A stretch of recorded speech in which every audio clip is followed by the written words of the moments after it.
Good morning, good afternoon, and good evening, ladies and gentlemen. Welcome to a very special stream. Today, I am joined by author, writer, and good friend T.R. Hudson. Mr. Hudson, how are you? Doing well, thank you. Well, thank you for coming on.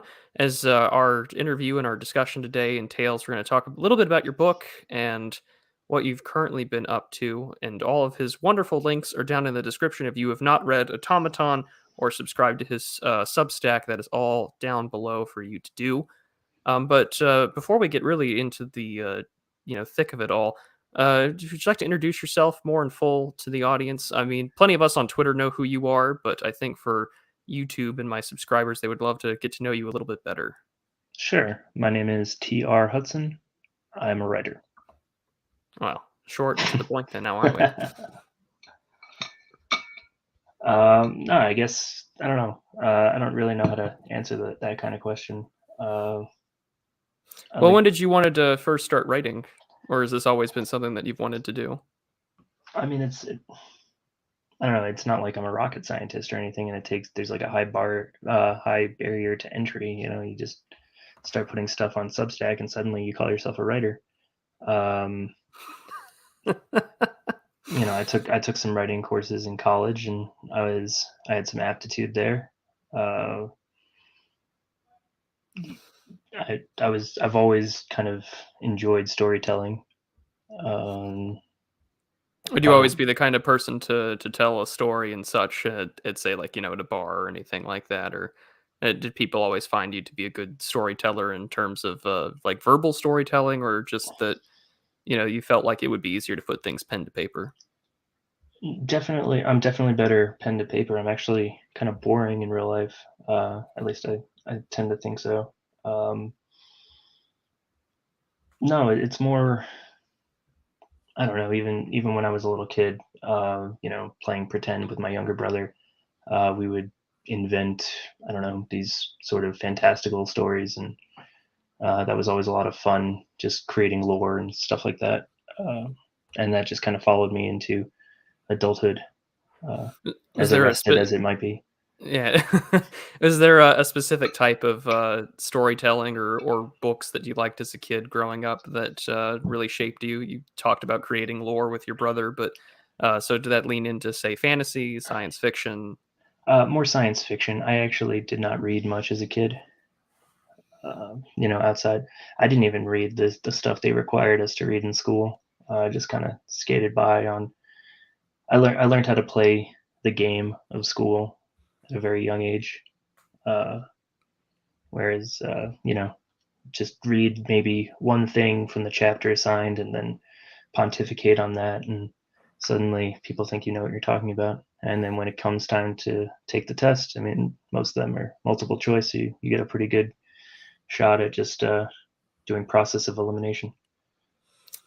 Yeah, the multiple choice was always the easy way to figure out what you were doing with your, how well you can skirt the system and game it for sure. I'm just as guilty of that for out my university and my younger life growing up and dealing with school. But so when did you decide to really start putting your hand at a crack at this to write? I'd imagine that your novel Automaton was not your first go at significant storytelling. Uh, Technically, it was actually. Uh, the first story that I posted on my Substack is called John Henry. That was originally going to be part of Automaton. I changed the last name of the main character uh, very slightly. I went from an O to an E, because I'm clever like that. And yeah, he was originally going to be Michael Connor's father, and this was to be sort of a prologue to the book. And the book was originally, excuse me, going to be, 4 times longer than it currently exists. And I was given some very good advice to break it up and start small. Well, I guess that allows us to transition then into the book itself because you've gotten quite a bit of praise from quite a few people, plenty of good reviews on Twitter. Our friend Aristophanes spends his entire Substack just reviewing books in sort of the dissident or frog Twitter sphere. and he's reviewed yours with great praise. You were recently had your book sort of reviewed and encouraged for purchase and endorsed by VDare of all places, about sort of just fiction being brought out in these spaces, and in the backdrop of everyone talking about right wing art, the Passage Prize, and other publishing houses, Antelope Hill, and others. If this is your first real go at it, then congratulations for a really strong debut.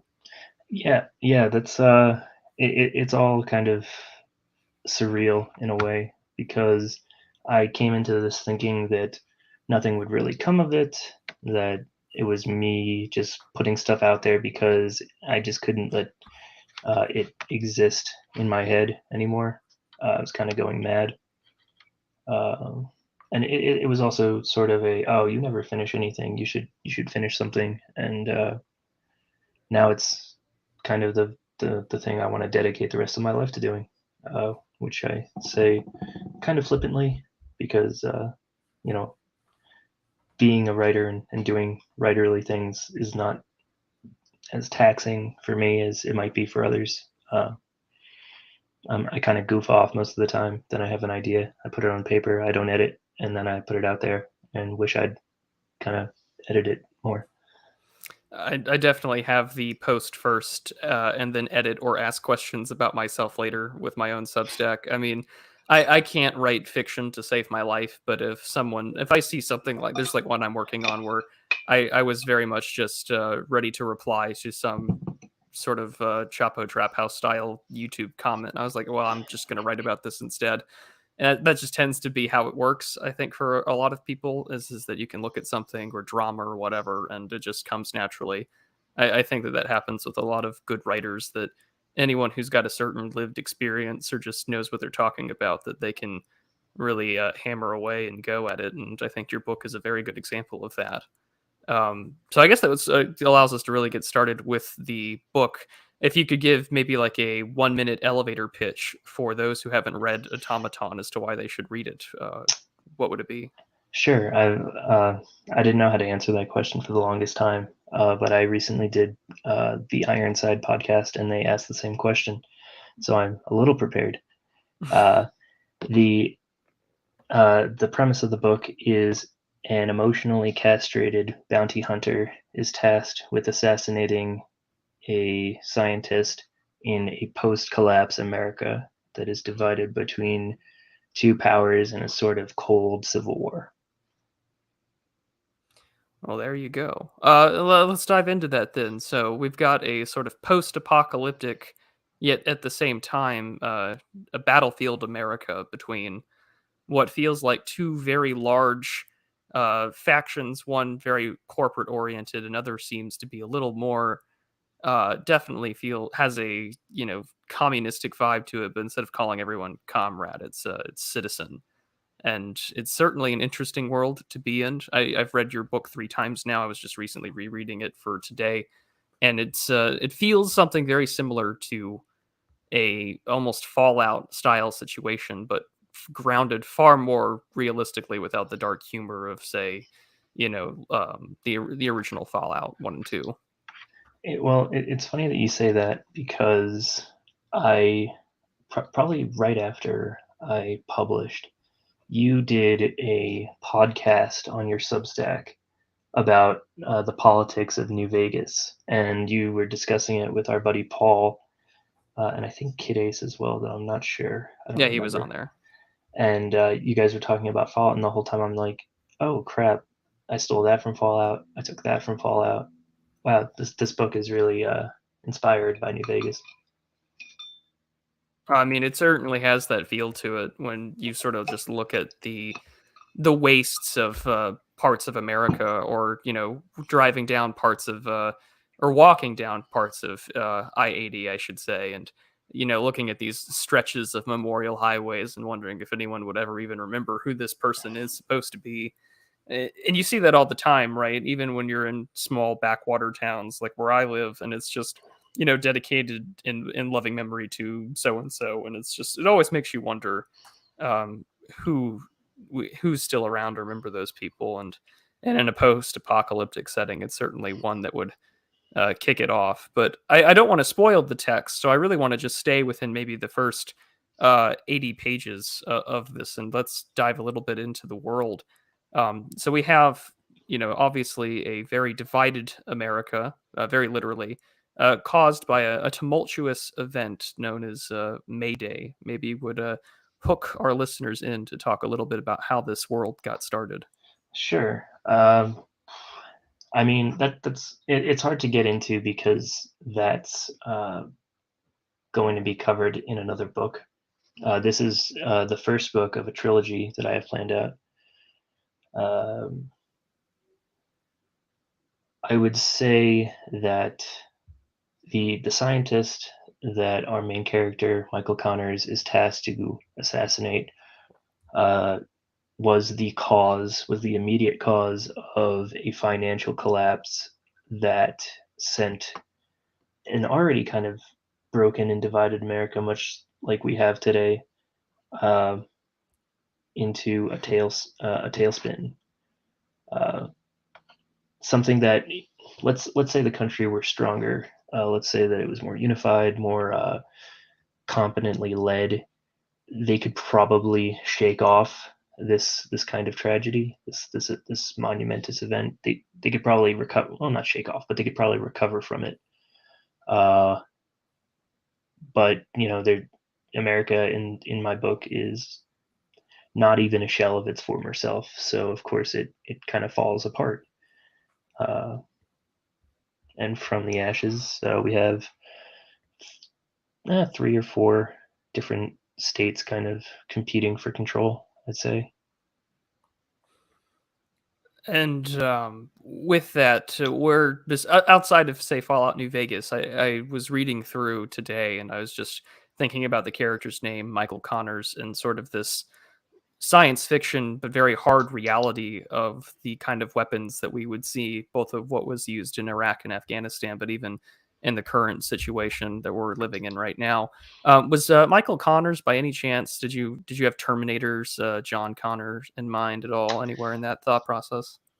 Probably subconsciously, but that is just a very good coincidence, I guess.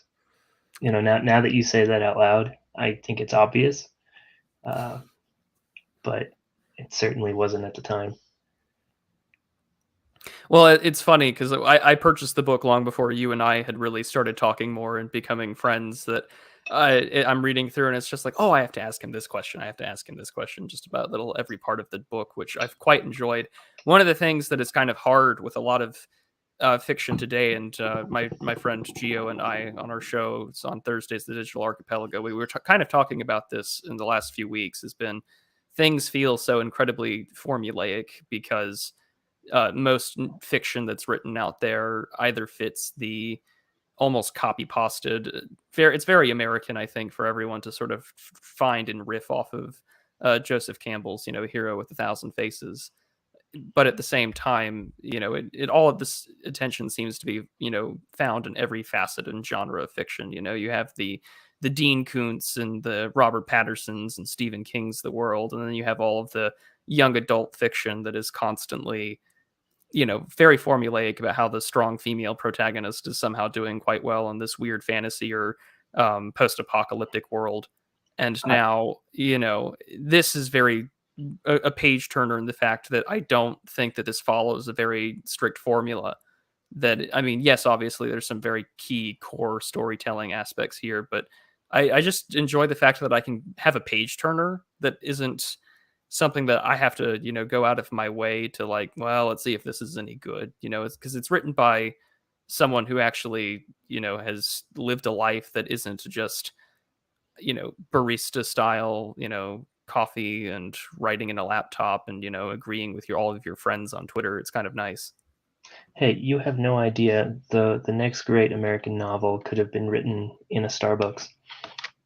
It could be. I just I think that the next great American novel is probably going to be written by some guy that ratios journos on Twitter that has an anime AVI. For all I know, I just think that the future of how fiction is going in the trend. Like I said with Matt and Dan from the New Right podcast, that it's it's going to be the self-published man. I think the more information we see about the how the actual publishing industry works and how sort of like morally but also financially bankrupt it is, with most books not actually making these fantastic sales that they think they do, it tells me that the real proof is with the quality of work that this side of the internet's putting out.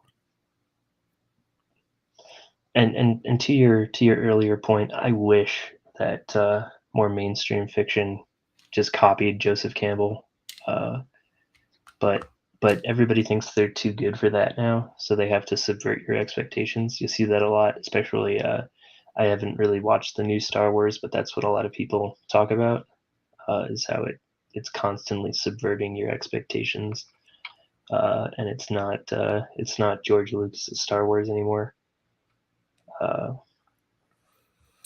Well, that for sure, and I think that what we're also seeing is that a lot of people are trying to break the rules without even learning what the rules even are. Or that, or they just have a bone to pick with somebody. I think like George R.R. Martin has famously always said he's wanted to stick it to Tolkien, without really ever recognizing what made Tolkien great in the first place. What a nerd! Oh god.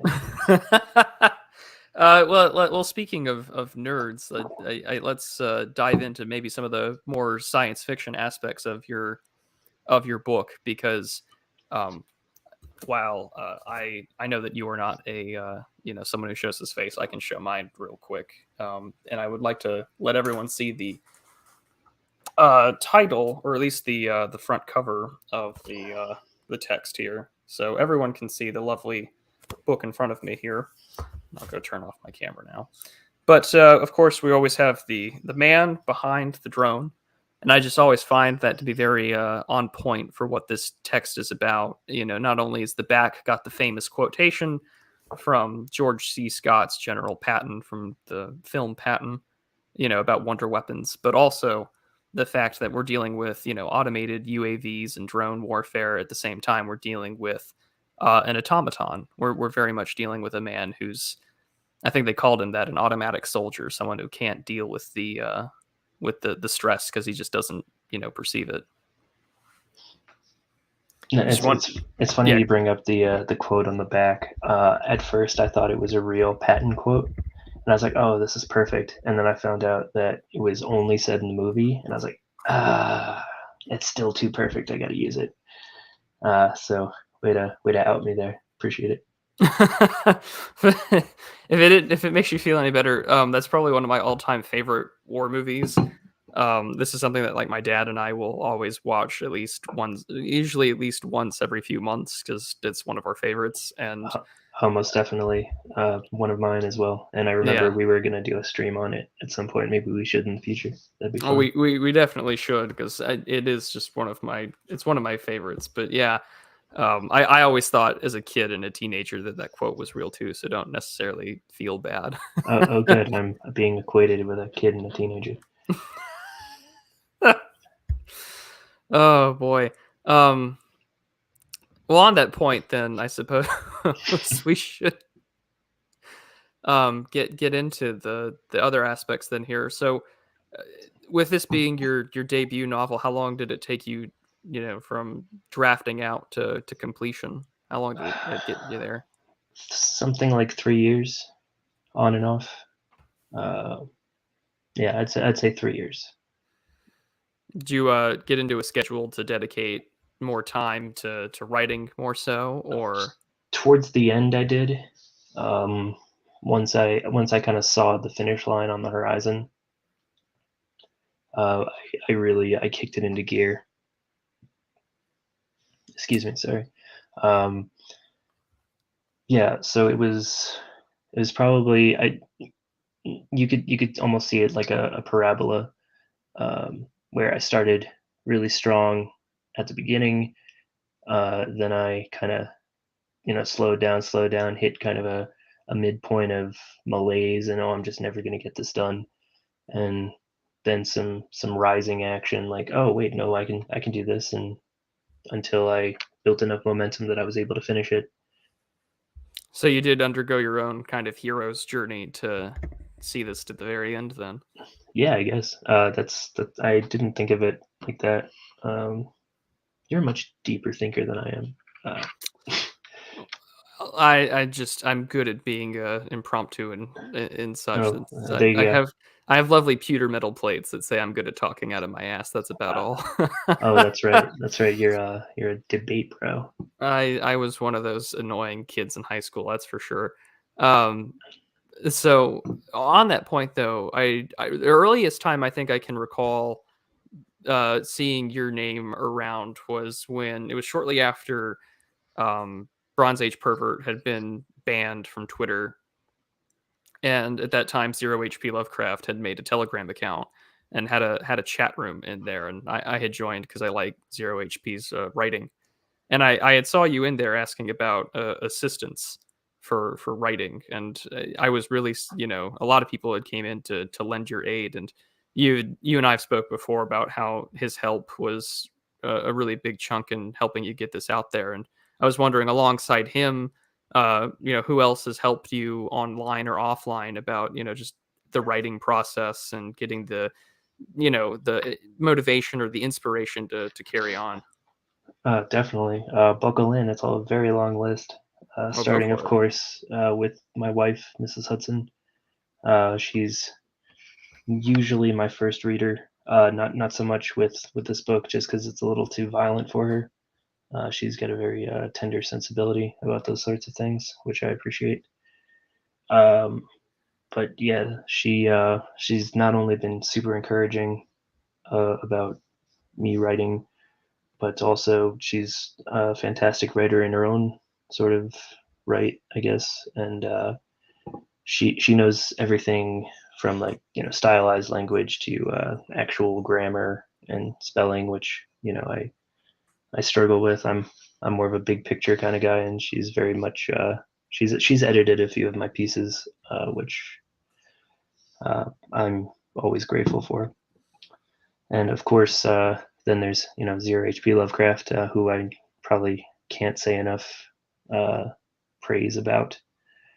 He's been just a terrific friend since I joined this bird app, and I mean, yeah, the guy is very noble, and I think in the realest sense of the word.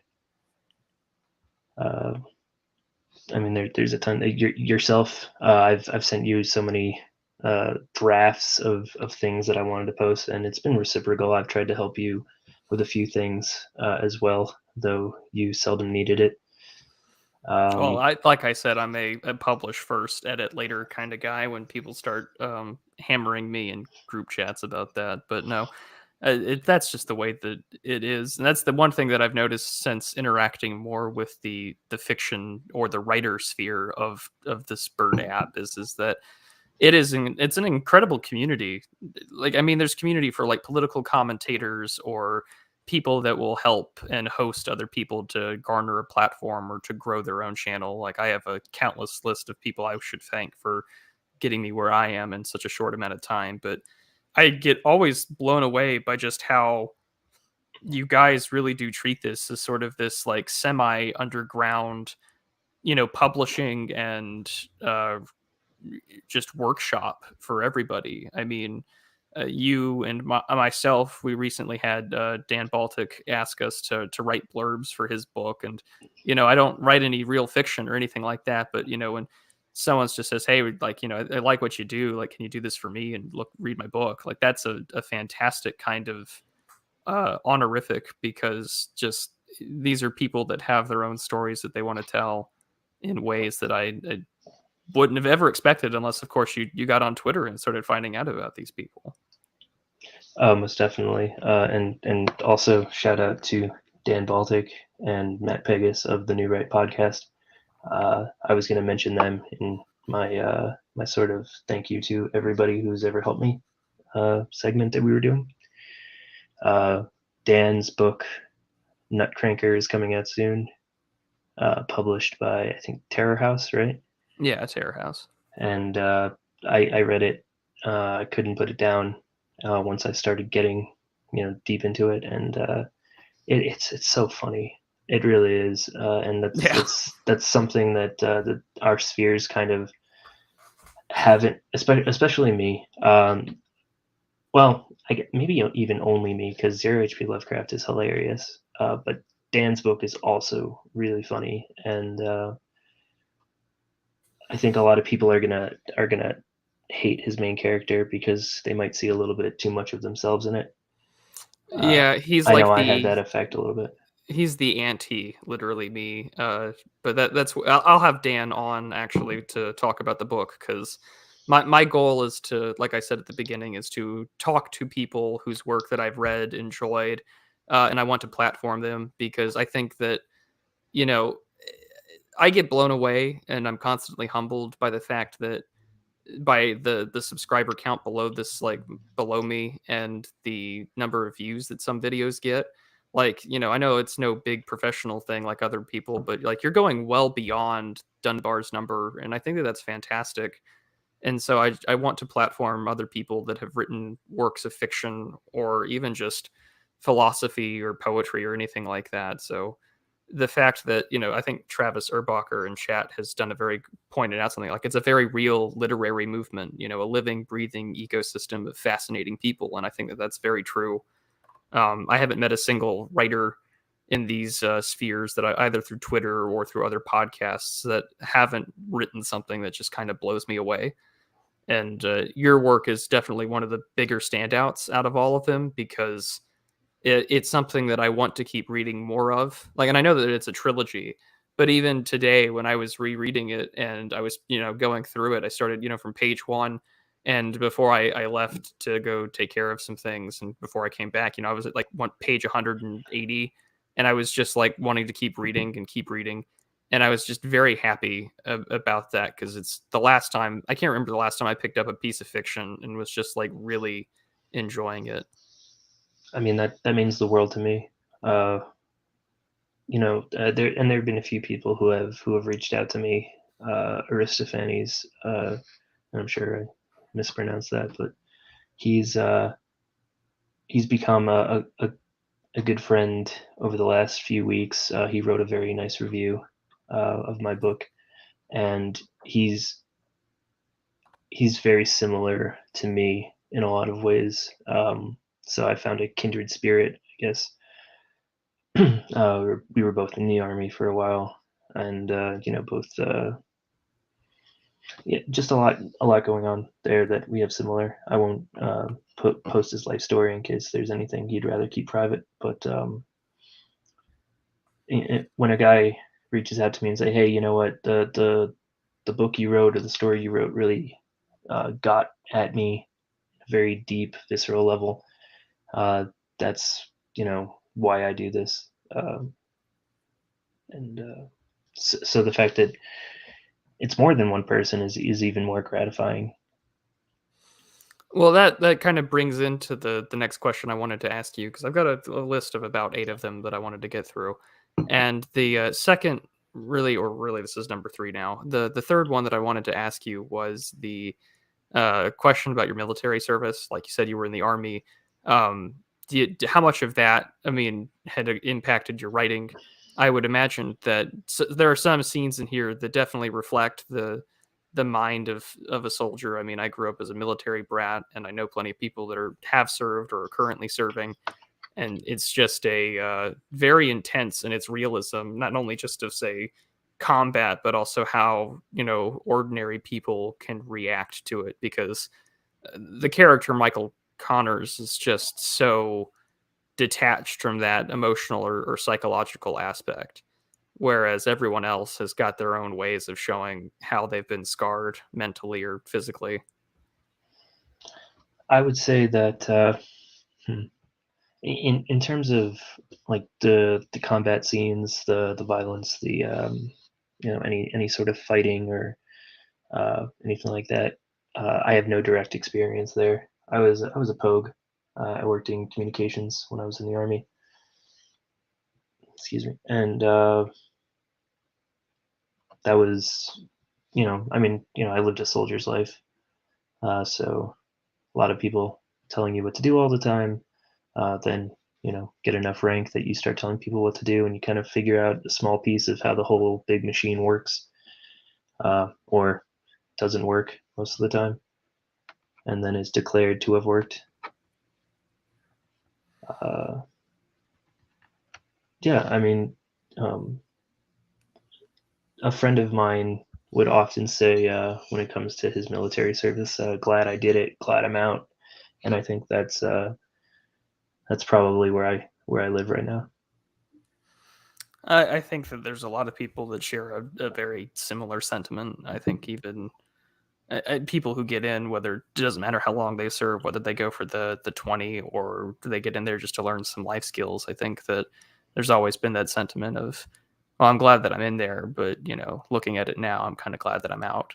And then there are some people I know that definitely wish they were back in. So it always just depends, I think, on what their MOS was at a certain point. But on that point, what would be the sort of direct experience that kind of influenced your writing here? I would say the way that the recruiters talk to each other uh, is very much inspired by guys in my platoon, um, or in my squad or in my shop or whatever verbiage you want to use. Um, it's talking to people that you barely know, that you have to create somewhat close ties with because uh, you're under an intense amount of stress. But most of the time, you might not even like them, but you have to trust them. And sometimes you really like them, and they're your best friends that you'll ever have, too. So there's definitely a spectrum there. Well, on the point of best friend, I think that that allows me to sort of get to the dynamics between are some of the two really contrasting characters of the book, which are Donahue and Michael Connors, because you have the man that has no real grounding towards the psychological impact of war and what he's done compared to his partner in this mission that he's on, Donahue, who is beyond insane. In his ability to both kill and amongst other kinds of things that you could call war crimes, definitely would take place in there, showing sort of the depravity that this world kind of has. Yeah, he's a really bad guy. Uh, he's a real jerk, as Norm Macdonald would say. I did notice a couple of times that he was referenced in there, Norm Macdonald. I read it today, and I just think about all the people I've made friends with along the way since buying your book earlier this year, and uh, it's like, oh, all these things just remind me of my friends online, which is kind of weird, but also at the same time, like, oh, it kind of makes sense. I see a Grateful Dead reference there. I think of Christopher Sandbach. I see Norm Macdonald. I think about our shared love for the greatest comedian of our time. So it's up there. But was there any real inspiration for Donahue from your life or your experience? Uh, Luckily not. I would say that if anything, Donahue is sometimes he is an extreme version of how I've seen myself in the past, and a very extreme version. I should point out. Um, I've been detached. I've been almost psychopathic. When it comes to if somebody cuts me off in traffic, I can get some pretty nasty road rage. Uh, and you know, i I laugh about it because it's so absurd. But I think about just hurting people sometimes, and that's not good. You should not hurt people. Uh, so don't take that as an endorsement. Any crazy people out there?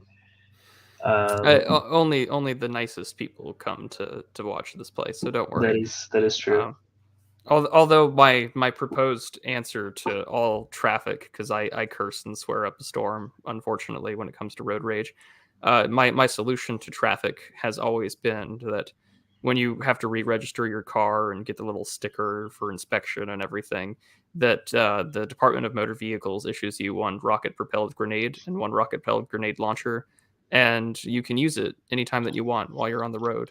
See, And I'd rather go to their house in Los Angeles and wear their oh, skin like well, a coat. I mean, the Sam Hyde option I think is preferable, but I think that if everyone had this sort of mutually assured destruction on the road, everyone would be a lot nicer.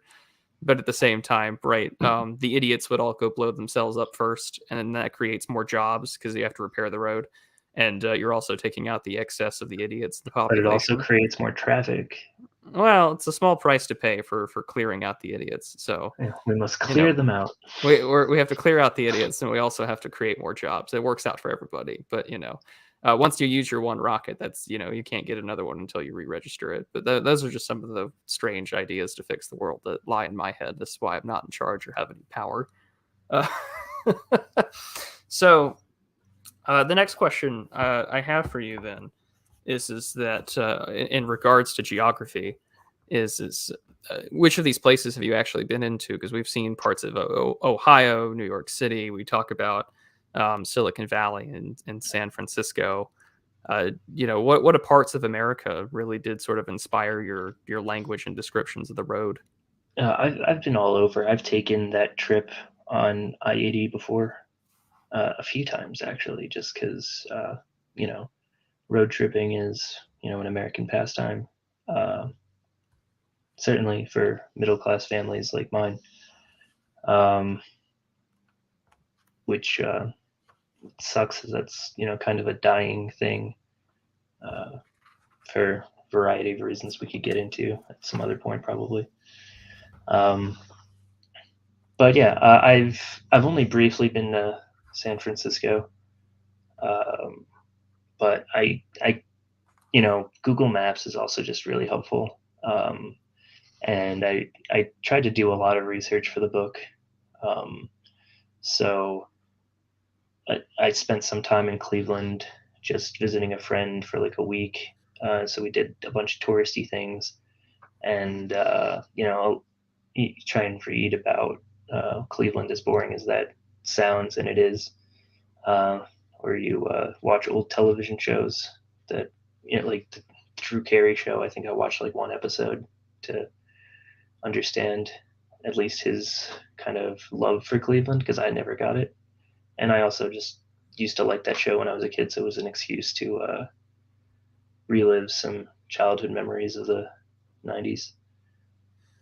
Yeah, I really do enjoy the Drew Carey show, but also it had all the cast basically of Whose Line Is It Anyway, which made it even Yeah, better. yeah, no, and I think that's he's like a less famous Adam Sandler, in Well, that I mean, he'll try and cast his friends and everything. I don't blame him, but I mean, he also got like the greatest job security gig ever of being the host of The Price is Right after Bob Barker. But to give people sort of a taste of the book, I'm just going to talk about I-80 for a little bit out of the book here. Says, quote, most stretches of I-80 were the same, a rapidly declining two-lane interstate flanked by trees, a natural tunnel overtaking mankind's attempt to conquer nature. The highway median was overgrown and sprouted mobs of wildflowers of muted purples and blood reds. The occasional zephyr swept their spores in the air, invading the woods that crept towards the cracking blacktop road. The asphalt had taken years of rain, snow, sleet, and ice with no one to maintain it, and though it still could service vehicles, it'd be bumpy and an uncomfortable ride. They found the highway mostly empty save for a few cars and the occasional semi-truck. One was a deluge, driverless model, and when Michael and Donahue peered inside the trailer, they had found it had already been plundered. So that probably also a great part of one of the worst road trips ever. But I would say though, whoever drives the um, I-10 stretch from say like El Paso to Odessa in Midland, Texas, I think that road trip is arguably worse just because there's nothing but desert. And really, you have to wait for gas until you get to Midland. It's the worst. Yeah, that's got to be rough. That's mm, I couldn't drive through the desert like that. Even the trip from like Southern California to Las Vegas was a little too much for me. Um, it does something to your brain when you're driving and just sitting there trying to keep your attention on something, and there's nothing to stare at. So you get into like this trance state, and it fucks with your head a lot. But to the book, I actually that that passage is inspired by a short story by Isaac Babel called "Crossing into Poland" or "Crossing the River Zubruch." Uh, in his collection Red Cavalry, Isaac Babel was a communist writer who he's writing about the invasion of Poland in 1919. He's later executed by the Soviet government because he was a writer, um, and it was that story was introduced to me by a good friend, and I actually used that as a work of foreshadowing. Uh, I use that as an example of a work with a lot of good foreshadowing in a writer's workshop that I ran for Twitter Anons not too long ago. So that's actually where that passage comes from, vaguely. Um, so it's not exactly unique to the Pennsylvania Ohio border. Yeah, and the next bit here kind of made me chuckle because it does rate. I was going to ask you what your if you were sort of a gun guy or someone that just sort of appreciates gun culture. Yeah, I appreciate gun culture, kind of. I think there's a lot of retardation, which I express in the book. Uh, Oh, because yeah, it's literally in the next page about traveling around and they're hoofing it. They're not driving for reasons that will soon become obvious in the book. But if we had a day's worth of gas, then sure, but that attracts all kinds of unnecessary attention. Like some assholes carrying a pink AR-15 isn't already screaming, "Hey, look at me." He had a point. Michael thought as he cradled the rifle he had found a few days back, an ugly abortion of a thing that was no doubt expensive, but lacking in both aesthetics and practicality. There had been a trend in gun collecting circles, people painting their rifles in all kinds of loud colors, gaudy golds, baby blues, fire engine reds, everything except the basic black, it seemed.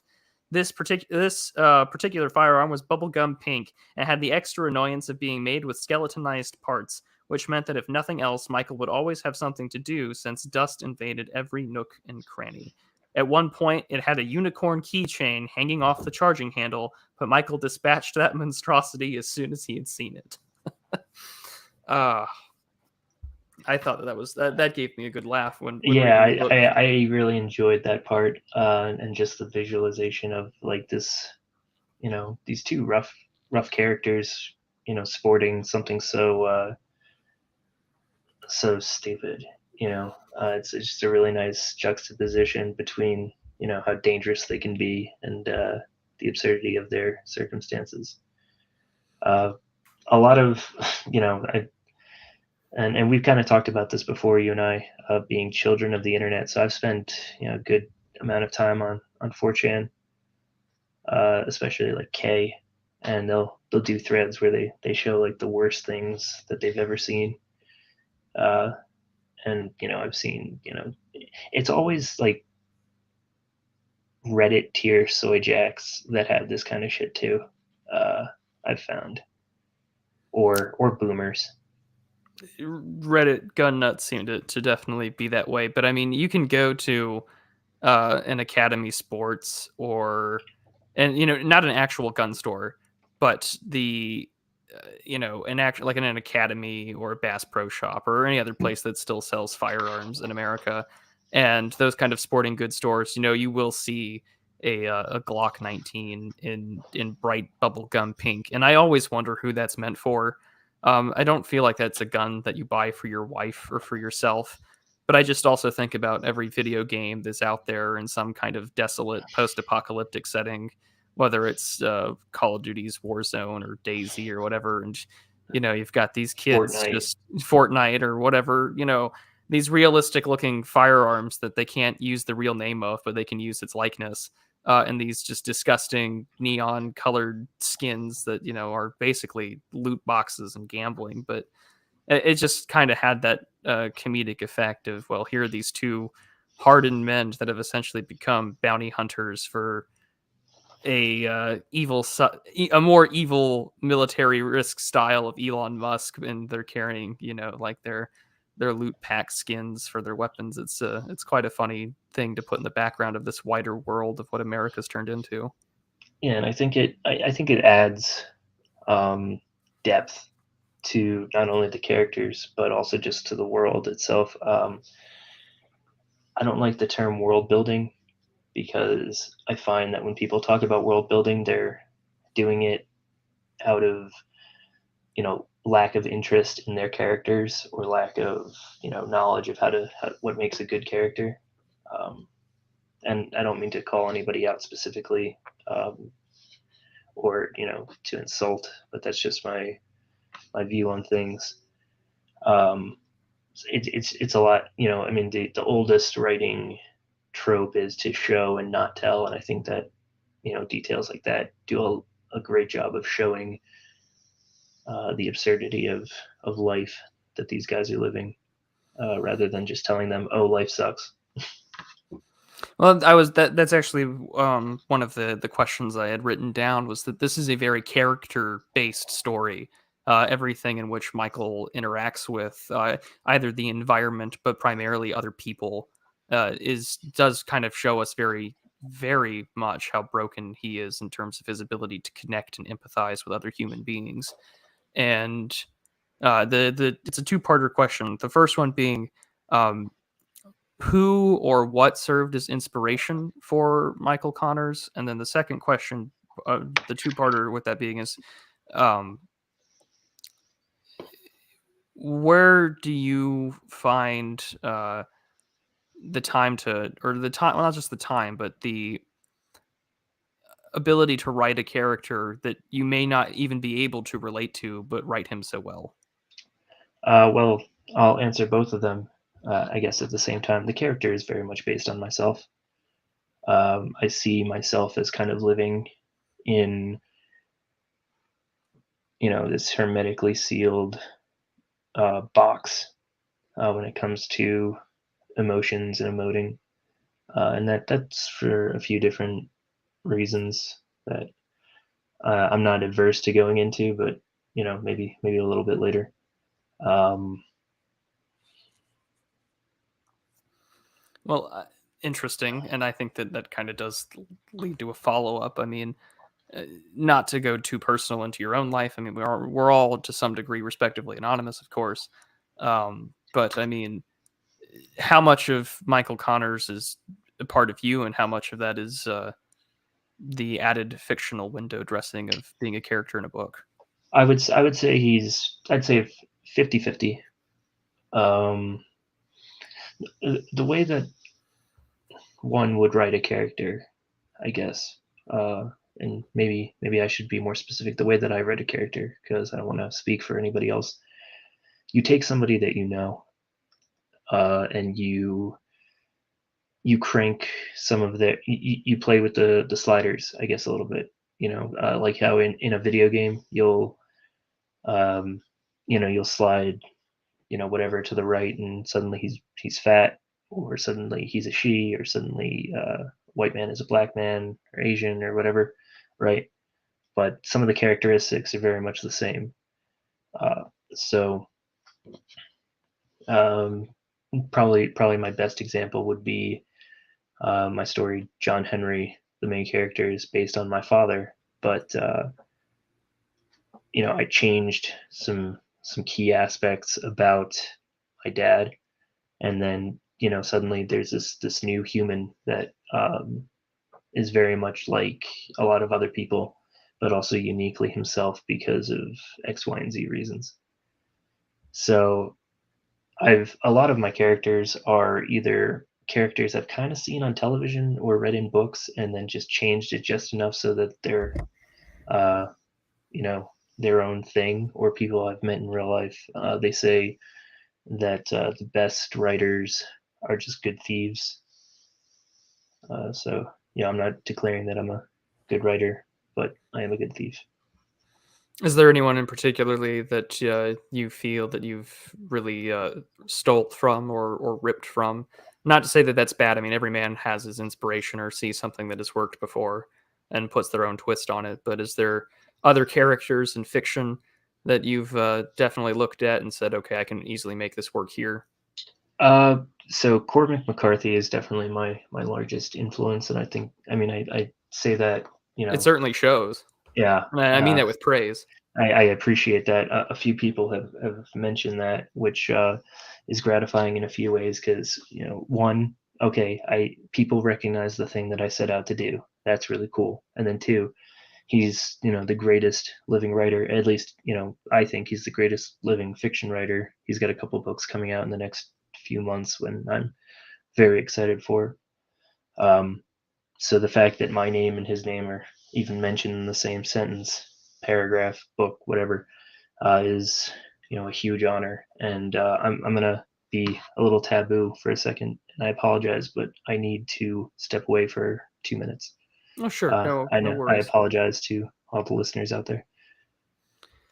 Well, while you're doing that, I can happily read another section from the earlier part of the book. I'm going to read some bits that I just really enjoyed, and that's the thing that we're going to get here.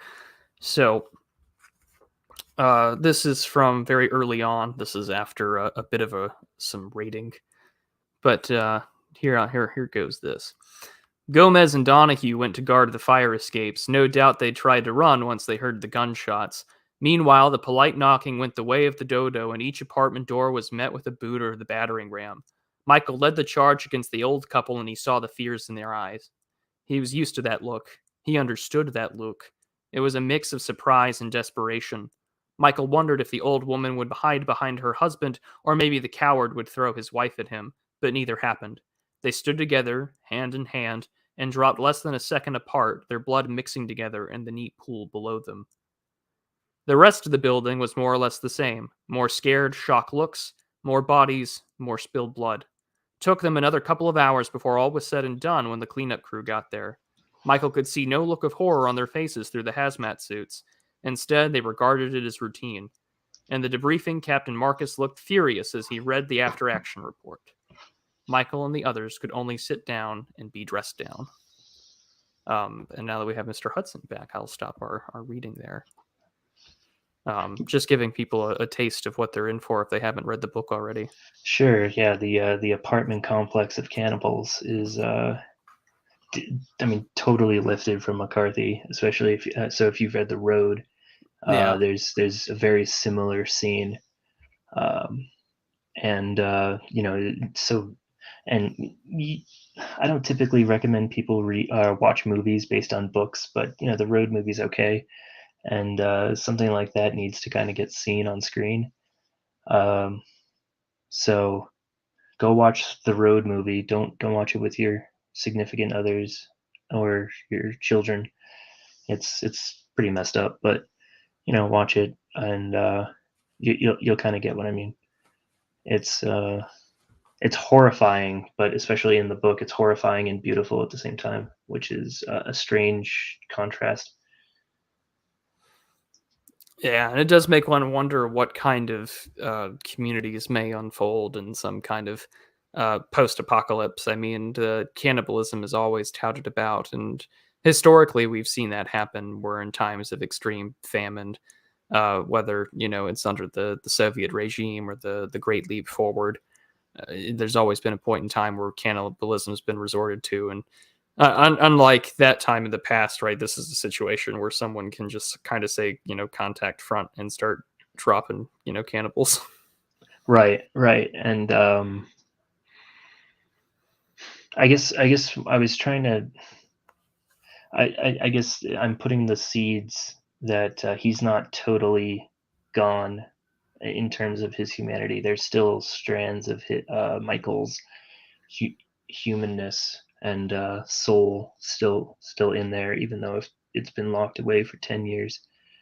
Um, he's not Donahue, who is, very much sort of based on, maybe closer to McCarthy's Judge character, or even Anton Chigurh to an extent, where these guys are, agents of chaos, but also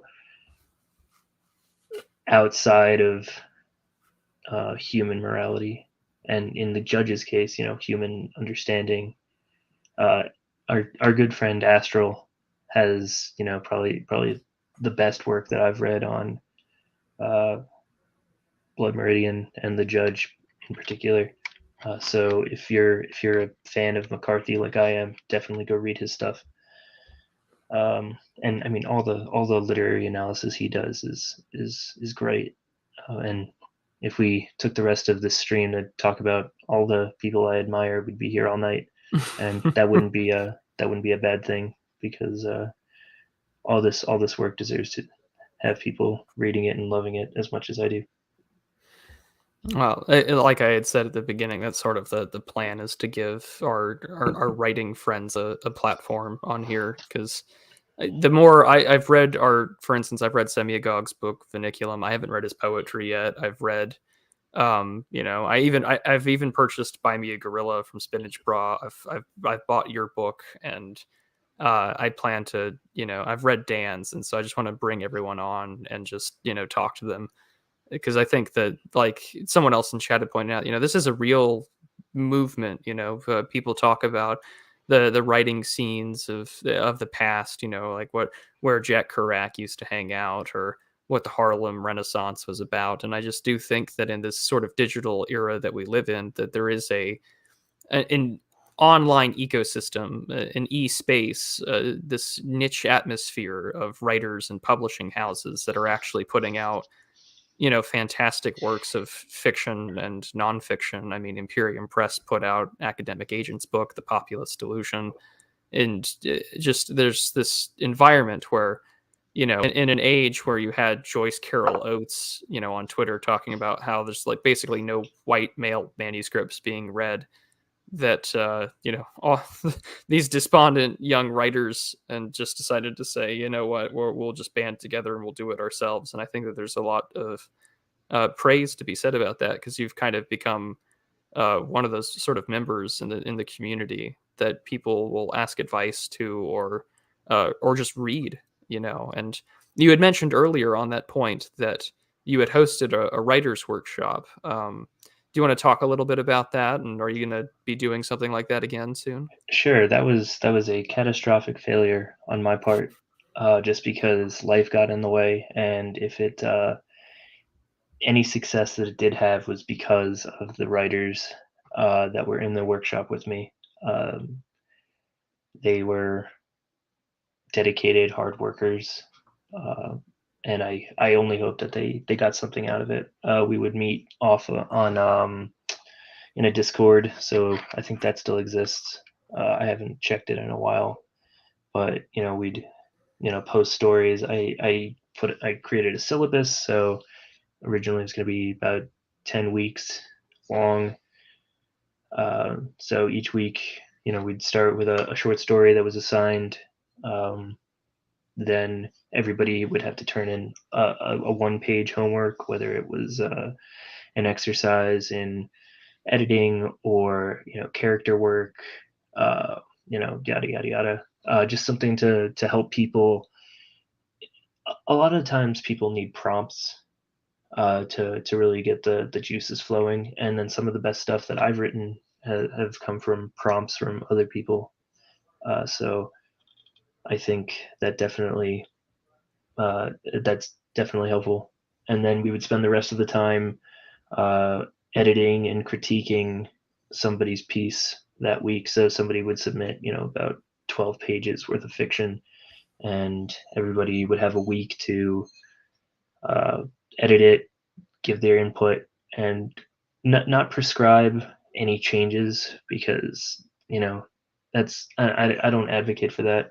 I think that's there's a level of ego and narcissism in trying to tell somebody how to write their stuff for them, that I just I I don't think is helpful. I don't think that makes anybody a better writer. I think that's more people standing up on somebody else's shoulders saying, "Look how great I am."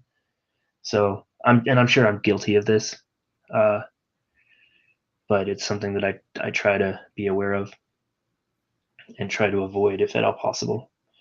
So yeah, that lasted um, as long as we did.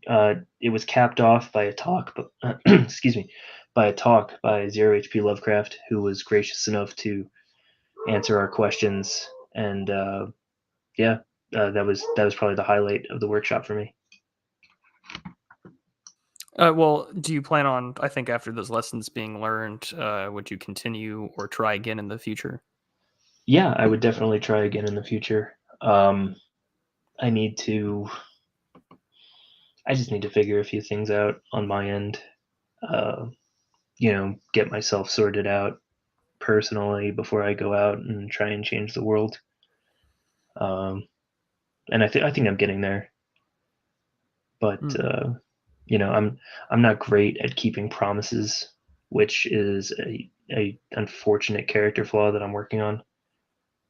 Uh, yeah. Well, speaking of the personal, you had mentioned that your wife does a lot of your sort of editing and grammatical structure and things like that. My question to you would be: do you often write in a certain style? For instance, I usually write like the way that I talk, which often is berated by the people who read over or edit my work. So I was curious if you have a specific kind of way that you write before perhaps running yourself through the Grammarly that you are married to. Not nothing I'm conscious of. I I'm sure everybody writes how they speak to an extent. Um, even if it's a little bit. Certainly, my dialogue. Um, I would say I lift a lot from stuff that I like. So we were talking about Norm Macdonald or Grateful Dead or Mark Knopfler. Just stuff that I really enjoy in my waking life.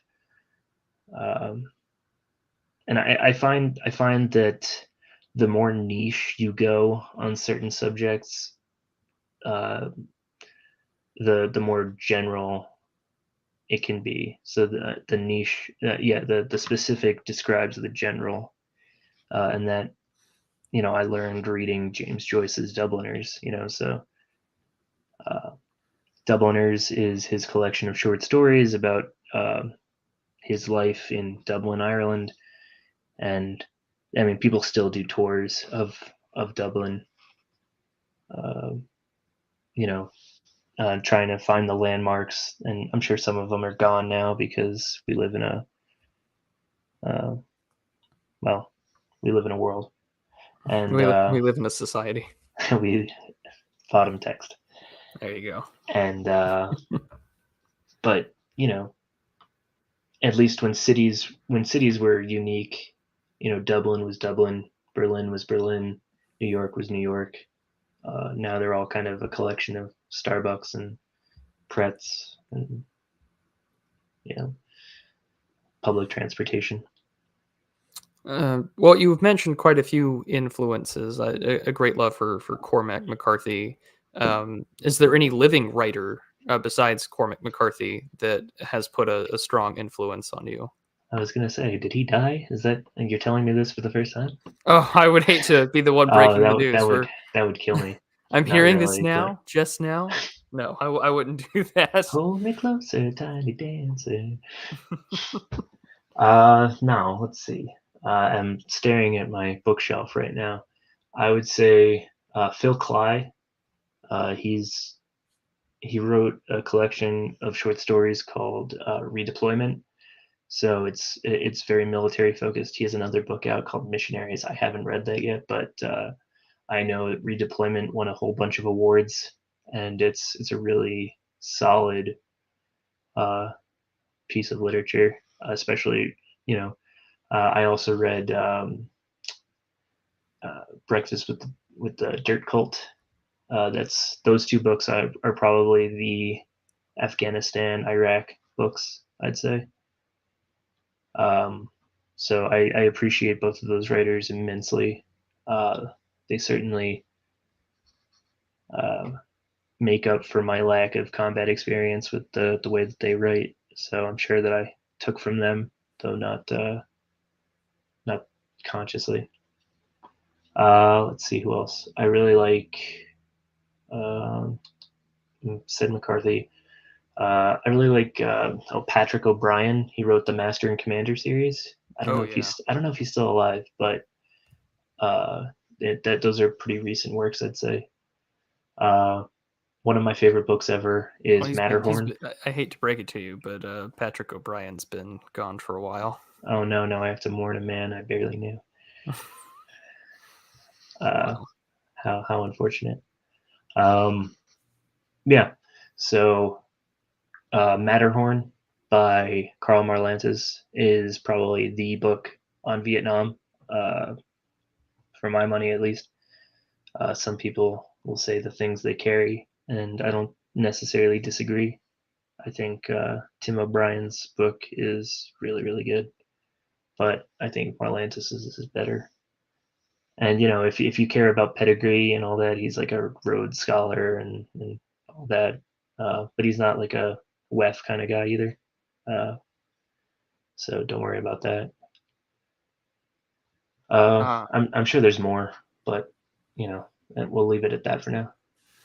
well, is there out of all of that? Those are, of course, some of the more established, well-known, published names that are out there. If there was one piece of writing or book or sort of online author in these spaces that you would recommend or had some of the biggest inspiration on you, who would that be? Oh, geez. No, now I'm gonna say a name, and then all my other friends are gonna wonder why I didn't say them. Um, hmm. I really liked Matt Pegas's book, uh, Dragon Day. I liked it so much that I forgot the title.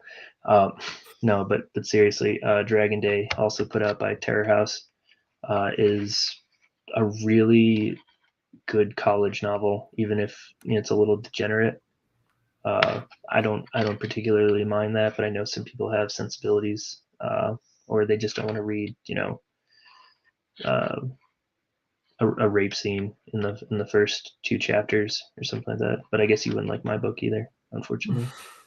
Um, yeah, I would say that I really enjoyed Dragon Day. Uh, Well, there's a Twitter anon named PCM Christ, who's been a very good friend to me. He's a very deep thinker, and a hell of a writer too.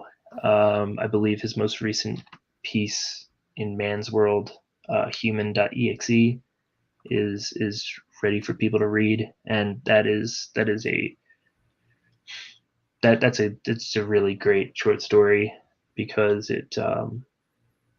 it's basically a short story written out as code.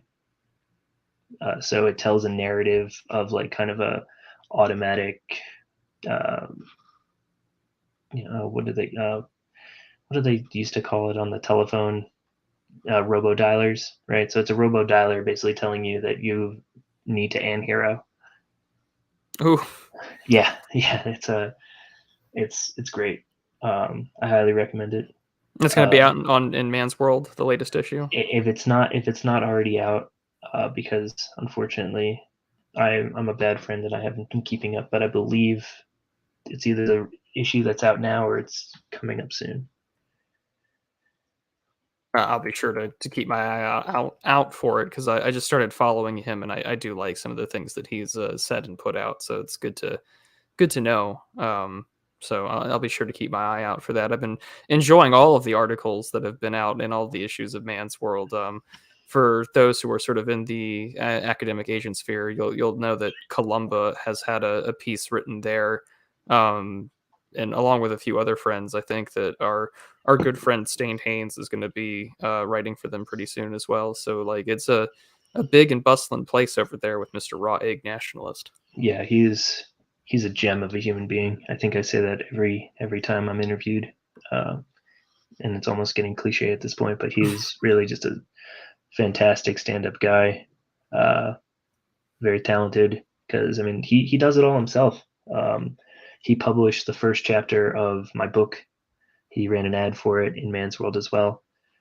And as well as I wrote like this corny kind of my only nonfiction piece I wrote about Field of Dreams and Moneyball and how one is good and one is kind of soulless shit. I'll let you decide which is which. And you know he's a Brit, and I don't know how much he knows about baseball, but I doubt it's very much. And you know he put it in his magazine, which I think is very cool.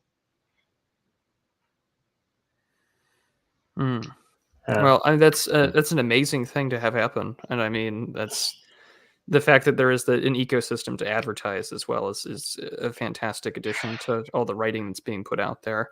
And speaking of magazines, I am also, as well as a paper merchant and you know friend to all, I am the senior editor at Cars and Women magazine, headed up by our good mutual friend Stain Haynes. Well, that was actually going to be my next question. Is now that the book is out and it's receiving a great degree of success and attention, what are you currently writing about, and what are you currently doing? So outside of being the senior editor at Cars and Women magazine, what else are you up to?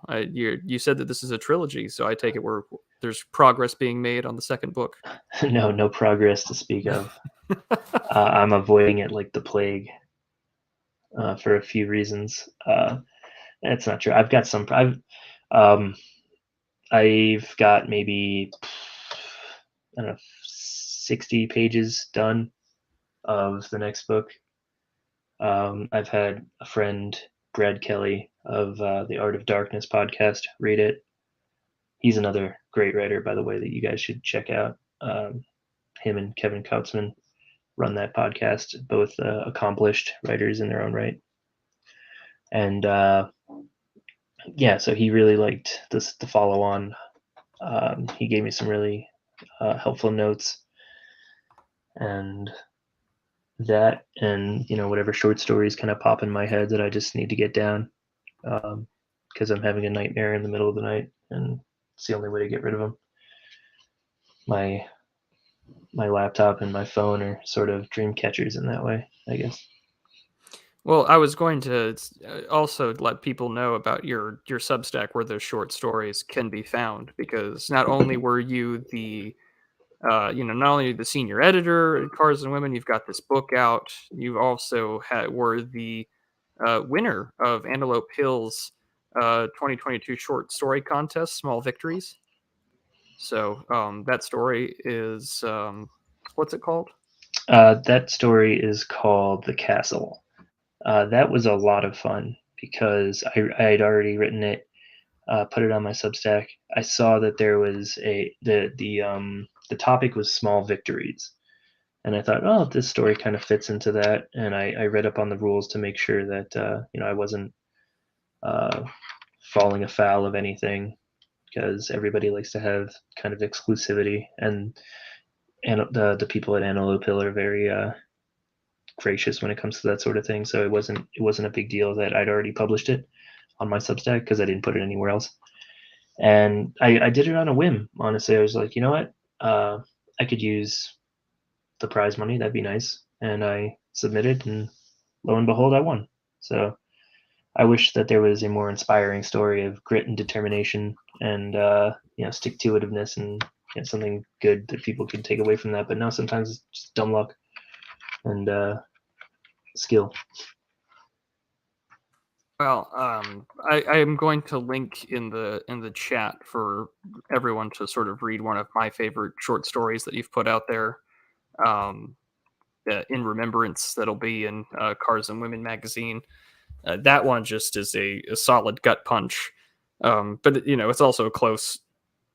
I mean, a close second, of course, is your other short story, "The World You Grew Up In." About waking up in a post 9/11 world, which really hit me, and I mean anyone on my channel will definitely know from the show I did with Geo that I remember that day like a flashbulb memory, and it has a very personal part to me. So I thought that that was a really well done story. And Yeah, that story specifically was inspired by you, oh actually, no, because of your Substack piece on 9/11, however many years later. Uh, and I thought I was reading, oh geez, what was I reading at the time? How to Read Literature Like a Professor, which is like, yeah, it's a good book, but it's also like part of a series that the guy's obviously kind of cashing in. Um, but that's a good book to kind of learn how to write in some ways. And he talks about Rip Van Winkle as kind of this seminal piece about hope and optimism, because the Rip Van Winkle story, for those of you who don't know, is about this man Rip Van Winkle. He's kind of like a henpecked man. His wife is like abrasive, and he lives in colonial America, and he goes to sleep for however many years, and he wakes up, and suddenly America is free from the British. His awful wife is dead, and he's a free man. So I wrote a story about this kid who has kind of an idyllic '90s upbringing. He gets into an accident. He wakes up 10 years later, and 9/11's happened. A financial crisis has happened. He wakes up, older, and he was a kid, and now he wakes up in his 20s, and it's about him kind of navigating through a world that is far removed from the one he grew up in. So uh, definitely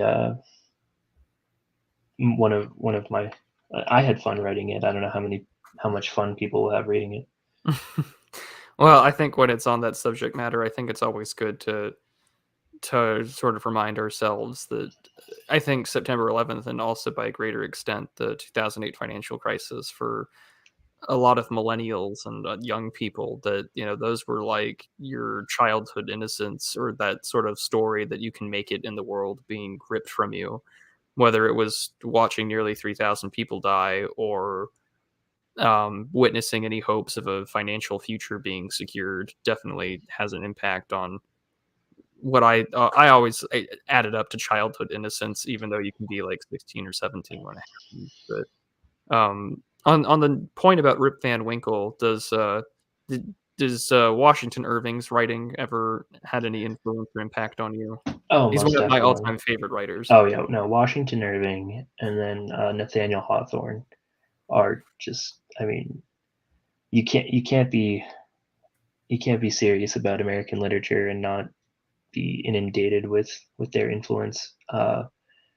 People talk about Mark Twain, and I like Mark Twain too, but just the earnestness that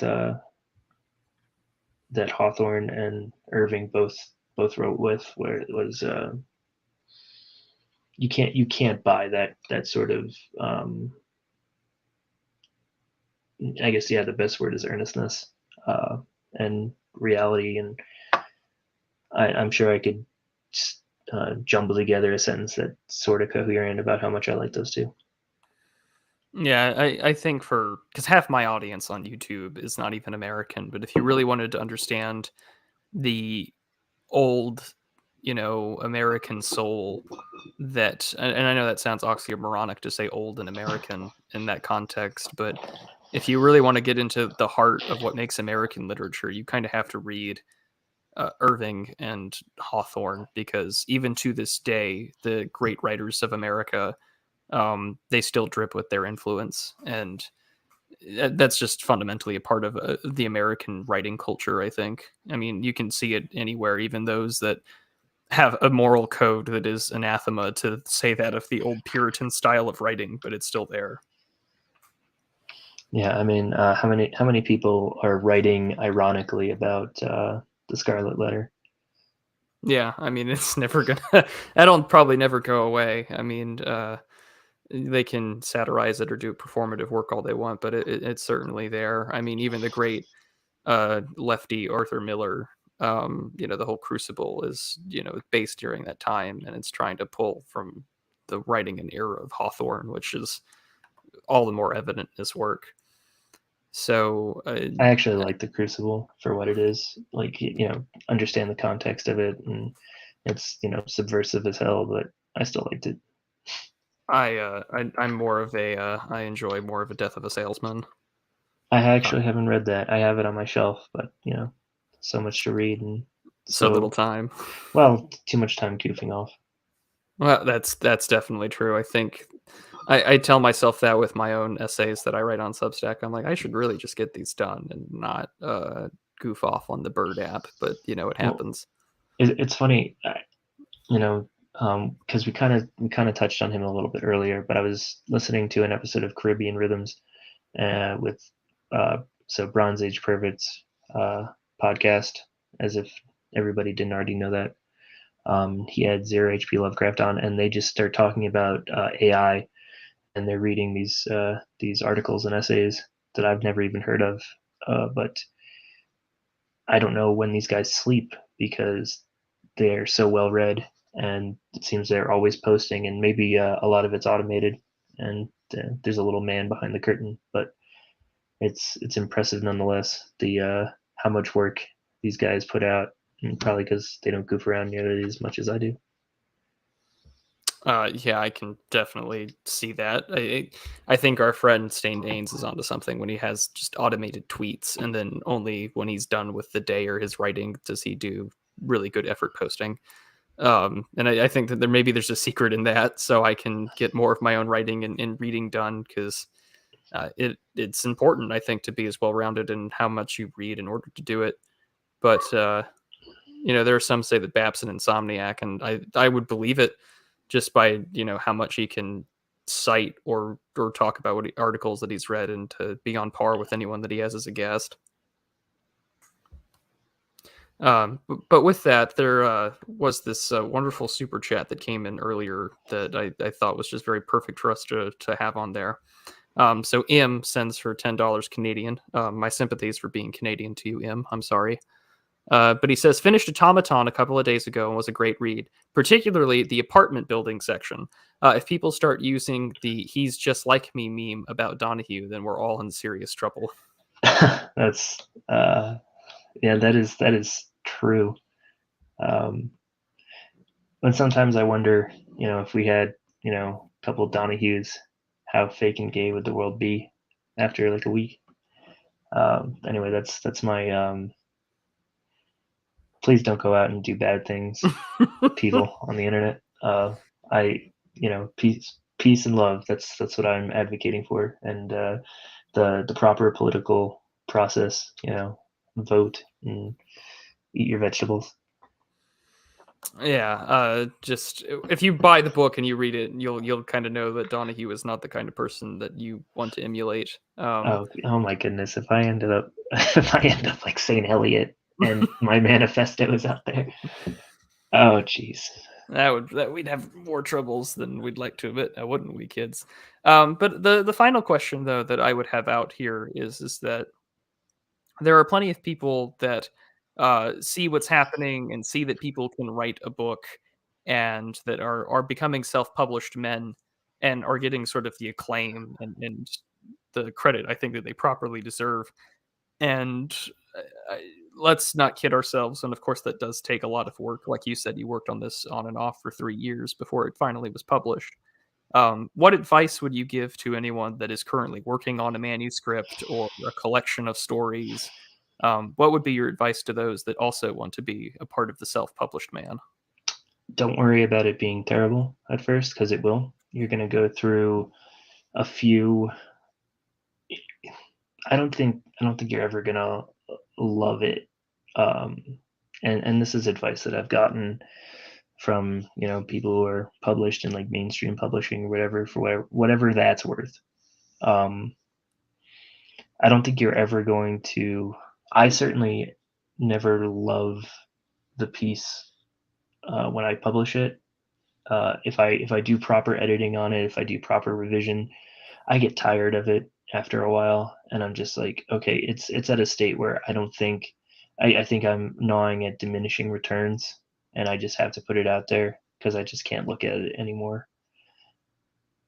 Um, so I'd say 60% of the writing process is the editing and revision. Once you finish your first draft, go ahead and, pop the champagne, have a beer, whatever it is that you do to celebrate. Put it down for maybe even a week, 2 weeks, a month, however long you need to decompress from that thing, because you've accomplished something that most people do not. So you should be proud in that sense, and then get back to work and put it out there because we need it out there. Yeah, and I think that that's a very good point. This is that in this day and age where we constantly riff on the fact that everything's fake and gay, you kind of need something that's a little more real, a little more authentic. And books like Automaton or Dragon Day or Nutcracker or they had no deepness of the earth. All of those things are important because a lot of people talk about what the Dark Ages was like, and everyone has their own sort of politicized view on it. But eh, this sort of sphere of things, both politically, but also just like what they write about. One, you're seeing art finally being made in an age of decadence and decay, and secondly, you're also witnessing a lot of people bring back into common parlance and understanding the works of ancients and the works of greats that have been lost to the history of like the 20th century, and I think that that's really important. So I would say that you have to definitely contribute to that in any way that you can. It's really funny that you mentioned that because, as I mentioned before, we have a mutual friend, Paul Fahrenheit, who I wouldn't be surprised is watching right now. And I mentioned to you that I thought that Paul would have to be the standard bearer going forward for the Southern Gothic style of writing, because once McCarthy dies, I don't know anybody else who would be able to pick that up. Uh, and I mentioned that to him, and he said, "No, it's got to die. South's on to something else. We got to move forward. We gotta let that die and do something else because the South is rising again." And I thought that was really interesting. I'm very backward looking, and I have these bouts of nostalgia. Um, and as much as the meme "return to tradition" is something that I kind of believe in, we're also not those people, and we can't return to tradition in some sense. And I think that's kind of what the book is about too. To get back to my book for just a second, um, the people who are surviving this kind of post apocalypse, they were just as decadent, probably even more so than you and me, but they are the ones that survive 10 years of starvation, uh, and everything else under the sun. So they're not cavemen either. It they're not the Nicklandian sort of accelerated kings of the ashes sort of people either. That might need to take another generation or two. I don't know. That's my own thoughts. Kind of philosophizing my own book, which is strange. Well, I mean, it is your work, and I think that people definitely want to sort of hear maybe what the author has to say. That's kind of why we're here. But the last question I would also sort of ask, and this is to end it on a humorous note. Actually, it's two questions. The first question would be, what are you currently reading now? And then, secondly, is there a story behind your profile picture slash avatar? So right now, I'm reading. It's like a textbook on the New Testament and how to read the New Testament, because I've recently started going back to church, for a variety of different reasons. And I was raised Catholic, kind of fell away from that for, again, a variety of different factors. And I see the state in the world. I'm like, oh, I got to get right with God. So just trying to learn more about the New Testament. And as far as my profile picture is concerned, it is a screen grab from an old Soviet propaganda poster. The Niet. So you got the man refusing a drink of vodka because he's the new Soviet man who doesn't drink, which tells you a lot about the insanity of communists, that they think they can get the Russians to stop drinking. But yeah, I really, Geo, who is our mutual friend, I'm his top guy, but he never responds to my DMs, which breaks my heart. So Geo, if you're out there, notice me. I once asked him what the difference, like why is Soviet propaganda soulful and humans a flat design not? And I don't exactly remember his response, but it was basically, because modernity sucks, and the Soviets weren't there yet. So that's the story behind the profile picture. I think it's a statement on just how far we've kind of fallen. That I look to Soviet realism, or social realism rather, as kind of like this. Oh, look at what we've lost, even though back in the day, social realism was thought of as kind of kitschy and soulless compared to other forms. Well, I think it's a valid point, but I think some would also argue potentially that even Soviet realism had a kitsch of itself, when that Oh, was the totally. alternate, aesthetic of the, Tsarist Russia. But I mean, I think it I does say really a lot. I like realism. I especially like Edward Hopper. Even though he's American, but they're both realist work. So he's a realist painter. Uh, I really like Nighthawks. I was about to say Uh, it's probably one of his, most there's famous. there's a Twitter account that just posts his artwork, and it's automated, and I really enjoy that account. Uh, Yeah, I mean, I yeah, think everyone knows him most famously, of course, for the diner. yeah, yeah. But with that, as we get near towards the end here, um, let's remind everyone about the wonderful book Automaton, and why they should be reading it. Why should people be reading this book, especially in this day and age? I would say that you need to read. Well, you don't need to do anything really, but I would say you should read this book because you'd be doing me a solid, and I appreciate it. Um, yeah, I don't know how to answer that question without sounding like a total shill, and I don't like that. I said on another podcast, and I don't mean to offend, but making money is gay,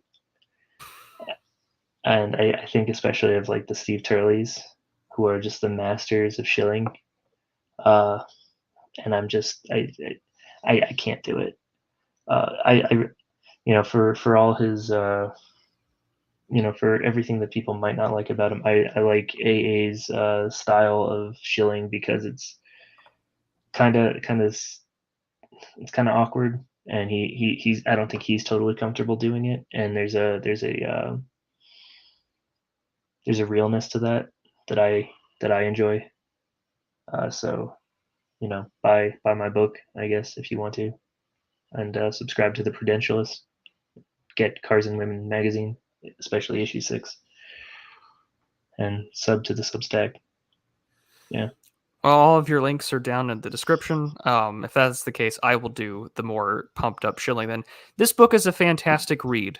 This book is one of those kind of books that, while it feels like something that could be inspired from Cormac McCarthy's The Road or even Fallout New Vegas, it is a both unique and original story with, in turn, its own voice, based not only upon real life experiences, but with personality, grit, and a little dash of reality for you, the reader, to look in the mirror in yourself and think about the world that you're currently reading and living in.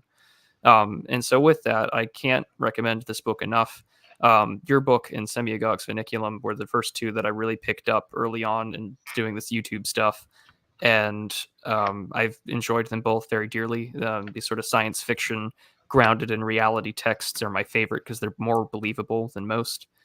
And people should definitely be reading them more. So, with that, all of his links are in the description to his Twitter account, his Substack, his book that you can buy on Amazon. It's a fantastic read, well worth your time.